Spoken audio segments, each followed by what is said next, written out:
Oh my goodness, I can't no. get the right trigger button. You know why? Because my hat is backwards. We'll tell you what that means in a second. Today we're talking about young buyers eyeing Chinese EVs, Kia's new little EV, and mobile superchargers. It is not so little. It's pretty big. I bet it's really heavy. You are so right about really that. heavy. I didn't think about that fact. In the Asotuverse, amongst our team here, when the hats are backwards, it is a just visual indicator that like the processor is running hard.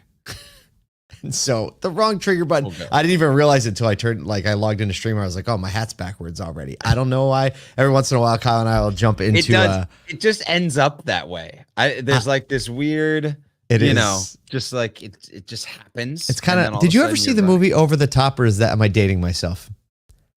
Okay, there's a movie called Over the Top with Sylvester Stallone many years ago. I watched this movie like 1,000 times when I was a kid, when I was probably like 10, 11, I don't know. And he had this thing, and he had a hat. He was an arm wrestler, and he was trying to reconnect with his son. It was this whole thing. But when he would, like, things were really happening, he'd flip the switch, he called it, and the hat would go backwards. And I think of that. Yeah, sometimes Kyle and I will just... the arm wrestling, yeah. The arm wrestling. Like, I don't know it well, but I know the... Yeah, it was a scene in there where like it was on TBS at 5 p.m. Oh, it was on TBS all day, every day. Well, it's a busy Thursday today. Have a lot going on, man. My daughter went to the prom last night. Oh no. Yeah, but it was man. She's 15, so she kind of like got in early on this little prom. She didn't go with a boy, so it didn't quite feel that official. But when you see your daughter there next to your wife, and you're like, oh my gosh, it's happening. It's happening. Kind of bullshit. So I'm all kinds of messed up. Ready for that? I'm like 5 or 6 years away from that. I'm not ready for it. So we've been having fun though. We know we're gonna say it like one more time, and this will be the last time we say it on the show. But we have released the AsotuCon 2025 dates, May 12th through 16th, the week after Mother's Day. We are officially claiming that as AsotuCon week for now, henceforth into automotive future. That will be AsotuCon week. We're having it in the same spot because it was unbelievable. I already have a lot of thoughts and ideas, but look, circle the week on your calendar. If you're an industry partner, circle the week on your calendar. We're going to have some good thoughts, ideas, perspectives. If you want to be a sponsor, have a feeling it's going to be a little more crowded this year, depending on who wants to be the presenting and like all the other stuff going on. But it'll be a lot of fun.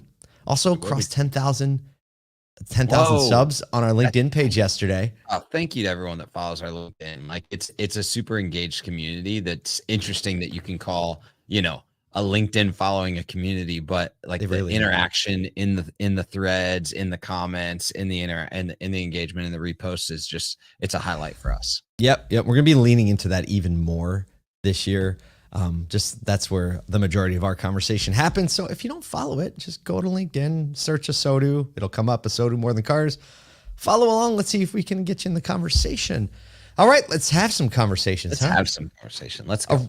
Here we go. We have a little bit of an EV theme today, emerging things about EVs. A recent survey by AutoPacific reveals that younger Americans are increasingly open to purchasing EVs from Chinese brands, despite privacy worries. 35% of respondents 18 to 80 years old, that's a big, broad demographic, pretty much anyone who's alive and can drive, would consider a Chinese car. However, 76% of those under 40 are open to driving a Chinese vehicle, compared to only 26% of those over 60. So that's where we see the split happen. Yeah. Ed Kim, president of AutoPacific, attributes the trend because it's easier to see in other parts of the world what's going on. So basically saying social media has made the world a lot smaller. So like people are seeing on social media all of these things going on, these Chinese EVs. Privacy concerns, though, are significant, with over 70% of respondents expressing worry across all age groups, and probably a lot of those are ones that have TikTok on their phone. So do they really care? Manufacturing Chinese vehicles in the U.S. definitely could increase purchase willingness among 16%. And here's a quote from Mr. Kim. He says, negative political connotations associated with China just don't apply to younger people. It's across the board. And I agree with that. It's just, well, yeah, I mean, you kind of said it, like, younger people want TikTok to stay, and they're not really concerned why or why not it does, Mm-hmm. Yeah. I mean, this one's, it's kind of interesting to me. It's like the younger crowd is always going to want to buy the next cool thing. Regardless. Where's the next cool thing coming from? It's coming from Chinese manufacturers. At least And that's the hype, right? at least that's the hype, and also like it's just this one is the same question line to me of like, buy a car online, Yeah, and it's like, it well, of is. course, Absolutely. It's like, yeah, I guess. it's Yeah, sure. yeah, That sounds yeah, I cool. guess, sure, that sounds cool. I think I'm taking this as a little bit anecdotal. However, the reality is that at least people like this is one of those heightened awareness things where it's Mhm. like, oh, people recognize that that's an option now, and it starts to get into the mode of conversation. We've been talking about this over the last few years. The cultural moment of cars being in the continual conversation of everybody It's is here. there. You know, Absolutely. it You know, wasn't there 7 years ago. I Period. think I think some of the things I've seen from Chinese EVs are a lot of bells and whistles, right? A lot of these like kind of luxury or just like little cool little tech things that you see in these short videos on Instagram, TikTok, etc. However, like I think we've all seen, I think build quality is something that's come up a ton of people who have actually gotten their hands on these. So like the Brian Benstocks, Greenfields, they talk about build quality and how there is some noticeable differences. And we've all had the experience where we bought the electronic item that had that like extra features. Like, how is this cheaper? And it has more features. I'll take that one. Yep. And then you get it and you're like, oh, like these buttons press really funny. That doesn't really work. It broke in 2 weeks. So like there aren't any on the road, right? The closest we're getting is a Polestar, right? Owned by Geely, but still like that's a step removed. So it'll be interesting to see, but public opinion goes a long way because what happens? People vote for politicians and politicians make laws. So that's right. Worth paying attention to. Speaking of paying attention. Stop. Segue. Time. Kia has introduced the EV3. It's the first compact electric SUV built on their dedicated EV platform, looking to attract buyers with very competitive pricing, despite the fact that the global EV market is cooling a little bit. It's part of Hyundai Group's plan to introduce over 31 electric models by 2030. I could have pressed the button, I didn't. The EV3 will be priced between $35,000 and $50,000. Okay, we'll see where it really lands. And offers two battery options with a long-range model capable of, this is pretty healthy, 373 miles on a single charge. They're looking to sell 200,000 of these annually worldwide, although they declined to say what year that target is for. Okay, that's great. I love that game. They want to sell 1.6 million EV units globally by 2030, though, they said, end quote. Kia president Song Ho Sung said, we are making the EV3 very much accessible to our customers with the pricing level that they're expecting for our vehicles. Yeah. I mean, Kia does a good job. Yeah. I mean, Kia's paying attention. They're hitting all their numbers. Yes. A compact SUV between 35 and 50,000 is pretty in line with the market these days. Yep. Like, you look at a Model Y as a compact SUV. There's not many SUVs that you can even find under 30 grand. And when you're looking at an EV, at price points are a little bit higher, it's not that crazy. Is a Model Y a compact SUV? Or is it like a mid-size? The classifications of SUV, you would never look at that vehicle and say it's an SUV. Yeah, look, it does have a third row option. Classified as an SUV these days. I know.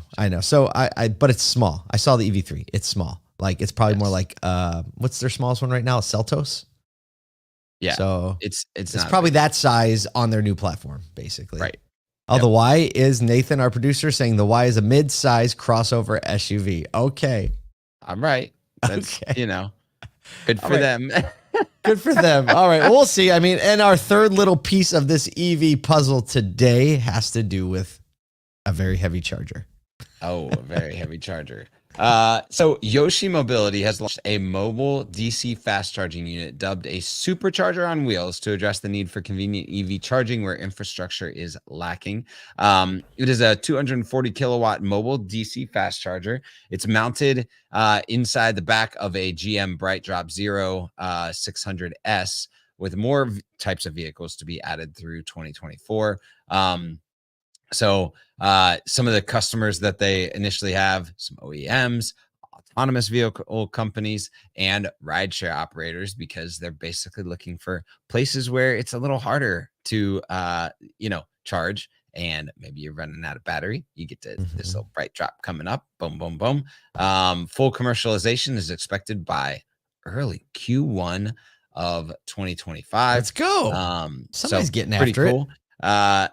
The Yoshi Mobility's chief EV officer and co-founder Dan Hunter said, "We recognize the demand among our customers for, listen to this, convenient daily charging."